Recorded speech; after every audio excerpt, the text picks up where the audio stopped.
తప్పు చేయని మా అన్నయ్య ఇంట్లో నుంచి వెళ్ళిపోయి ఎన్నో బాధలు పడ్డారు. ఎన్నో తప్పులు చేసిన వాళ్ళు అంతకంటే ఎక్కువ కష్టాలు పడాలి. అదే వాళ్ళకి సరైన శిక్ష. ఏంటమ్మా అంత కఠినంగా మాట్లాడుతున్నావు? అవును మామా, ఆస్తి మొత్తాన్ని దక్కించుకొని నాన్నని రోడ్డు మీదకి ఈడ్చాలని ప్లాన్ చేయాలనుకున్నారు వాళ్ళు. దేవుళ్లాంటి మా నాన్నకి చెడు చేయాలనుకున్న వాళ్ళ గురించి నేను జాలిపన్ను. అసలు వాళ్ళని క్షమించేది లేదు. మనసు నిండా విషం నింపుకొని కుట్రలు కుతంత్రాలు చేసి అలాంటి వాళ్ళు లేకపోతే ఇంట్లో ఇక నుంచి ఏ గొడవలు ఉండవు. అందరూ కలిసి ప్రశాంతంగా ఉండొచ్చు. అసలు వాళ్ల కోసమే ఆ రోజు నేను దినేష్ అన్నయ్యని ఇంట్లో నుంచి పంపించేశాను. టైం చూసుకొని దినేష్ అన్నయ్యతో మాట్లాడి తనని తిరిగి ఇంటికి తీసుకురావాలి. ఈ ఇంటి వారసుడిగా మా అన్నయ్య ఇక్కడ సంతోషంగా ఉండాలి. నీ ఆవేదన నాకు అర్థమైంది శ్రీవల్లి, అలాగే చేద్దాం.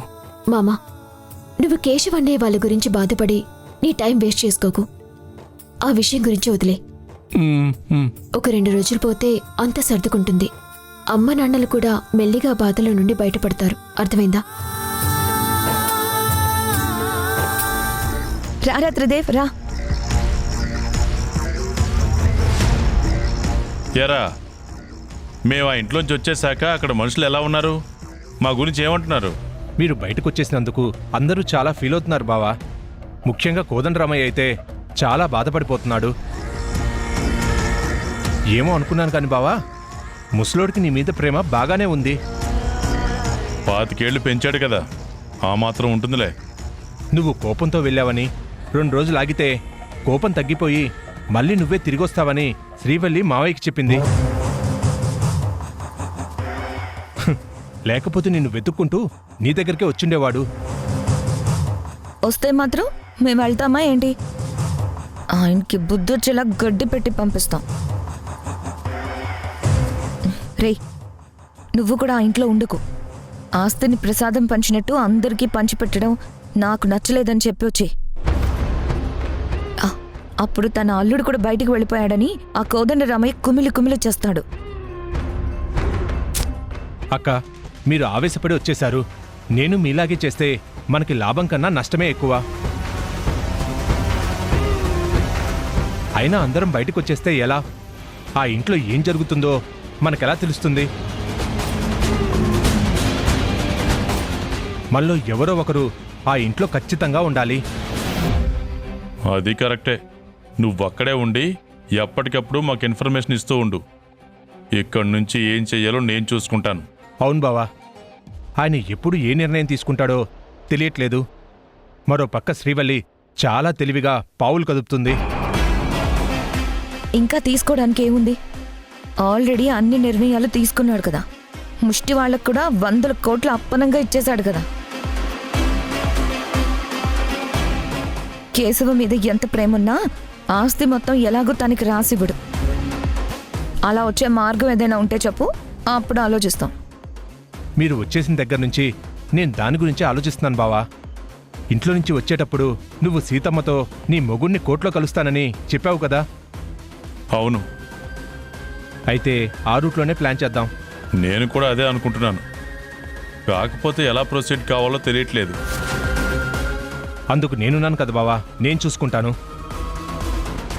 మనకు తెలిసిన లాయర్ ఉన్నాడు కదా, ఆయన్ని అడిగి లీగల్గా ఎలా ప్రొసీడ్ అయితే ఆస్తి దక్కుతుందో అడిగి తెలుసుకుందాం. ఆ లాయర్కి చాలా విషయాలు తెలుసు. నేను అతనికి ఫోన్ చేసి ఎప్పుడు ఫ్రీగా ఉంటాడో కనుక్కుంటాను. మనం వెళ్ళి అతన్ని కలుద్దాం. అలాగే.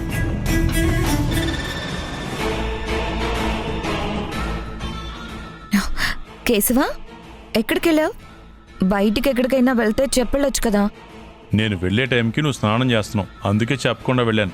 సర్లే, ఇంతకీ ఎక్కడికెళ్ళావు? ఈ బ్యాగ్ ఏంటి? షాపింగ్ చేయడానికి వెళ్ళాను. షాపింగ్ చేయడానికి వెళ్ళావా? మరి 5 మినిట్స్ వెయిట్ చేస్తే నేను వచ్చేదాన్ని కదా. నేనేం హెయిర్ పిన్లు, బ్లౌజ్ పిన్లు కొనడానికి వెళ్ళలేదు. మరి మనకు అవసరమైన ఒక ఇంపార్టెంట్ వస్తువు కొనడానికి వెళ్ళాను. అవునా? ఏంటది? ఇంతకీ ఆ వస్తువు కొన్నావా? లక్షలు పెట్టి మరీ కొన్నాను. అంత కాస్ట్లీ వస్తువా? కొంపదీసి నా కోసం డైమండ్ నెక్లెస్ అన్నా తీసుకొచ్చావా? నాకు మరీ క్యూరియాసిటీగా ఉంది. తొందరగా అదేంటో బయటికి తీ.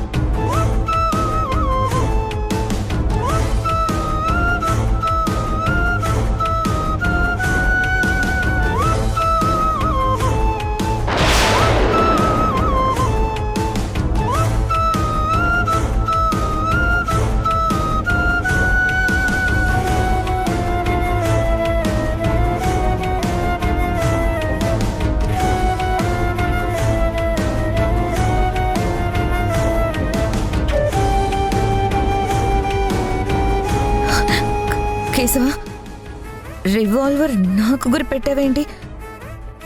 కొంపతీసి మీ నాన్న మాటలకి మనసు కరిగిపోయి మీ ఇంట్లో గొడవలకి కారణం నేనే కాబట్టి నన్ను లేపేద్దాం అనుకుంటున్నావా?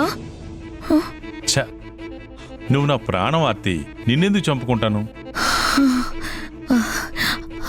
అంటే ఇది డమ్మీనా? నన్ను భయపెట్టడానికి జోక్ చేసావా? ఇది పిల్లలాడుకునే బొమ్మ తుపాకీ కాదు, ప్రాణాలు తీసే నిజమైన రివాల్వర్.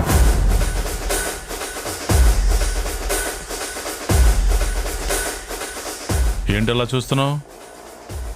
బ్లాక్ మార్కెట్లో కొన్నాను, కొంచెం కాస్ట్ ఎక్కువే, కానీ మనకు అవసరం కదా, తప్పదు. దీంతో మనకేం అవసరం ఉంది? అసలు ఏం చేద్దాం అనుకుంటున్నావు? నా శత్రువైన కోదండరామయ్యని లేపేద్దాం అనుకుంటున్నాను.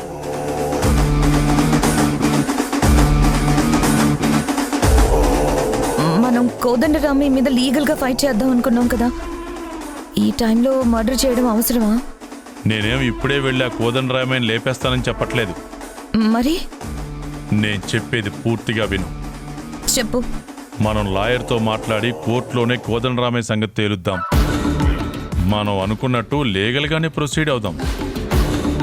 కానీ మన దురదృష్టం కొద్దీ అందులో కూడా మనం ఫెయిల్ అయ్యామనుకో, అప్పుడు నేను నా రివాల్వర్కి పని చెప్తాను. ప్రతిసారి ప్లాన్ వేయడం, అది సక్సెస్ అవుతున్నట్టు అనిపించడం, లాస్ట్ మినిట్లో ఫెయిల్ అవ్వడం. ఈసారి కూడా ఓటమి పాలైతే తట్టుకోవడం నా వల్ల కాదు. అందుకే ఆయన లేపేసి ఆ తర్వాత ఆస్తి మొత్తాన్ని లాగేసుకుంటాను. ఇది ఫిక్స్. ఓకే కేశవ, నువ్వు చెప్పినట్టే చేద్దాం. అసలు ఆ రోజు కోదండరామయ్య బర్త్డేలో పాయిజన్ పెట్టినప్పుడే ముసలోడు పైకి పోయి ఉంటే ఈరోజు మనకి ఇన్ని బాధలు వచ్చిండేవి కావు.